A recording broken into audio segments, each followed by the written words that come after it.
Khammam BRS party MP అభ్యర్థిగా BRS ఎంపీలు మాజీ ఎమ్మెల్యేలతో కలిసి వెళ్లి నామా నాగేశ్వరరావు నామినేషన్ దాఖలు చేశారు. అనంతరం ఆయన మాట్లాడుతూ సంచలన కామెంట్స్ చేశారు. తమ నాయకుడు కేసీఆర్ ఆశీర్వదించే తనను నామినేషన్ వేసేందుకు పంపించారని తెలిపారు.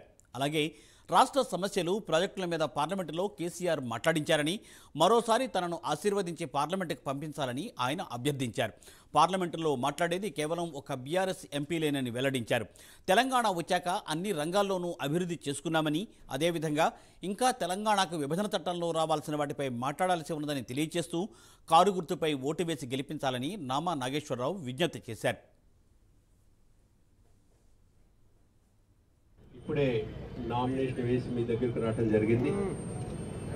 మా నాయకుడు కేసీఆర్ గారు ఆశీర్వదించి బీఫామ్ ఇచ్చి ప్రజల దగ్గరికి, ఖమ్మం జిల్లా ప్రజల దగ్గరికి పంపించడం జరిగింది. దాంట్లో భాగంగా పార్టీ తరఫున ఈ రోజున నామినేషన్ వేశాను. ఖమ్మం జిల్లా ప్రజలు నేను కోరుకునేది ఒకటే, నేను ఖమ్మం జిల్లా ఒక రైతు బిడ్డని. ఈ రైతు బిడ్డని మీరు ఎన్నోసార్లు ఆశీర్వదించారు, పార్లమెంటుకి పంపించారు.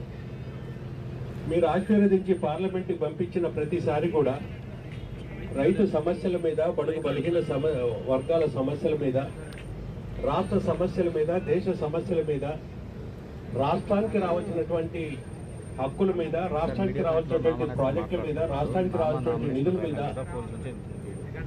రాష్ట్ర ప్రజలకి అన్ని విధాలు కూడా ఏ అయితే ఇష్యూస్ ఉంటే అన్ని కూడా పార్లమెంట్లో లేవనెత్తాం. ఈ రోజున మళ్ళొక్కసారి ఖమ్మం జిల్లా ప్రజలందరినీ కూడా కోరుకుంటున్నా,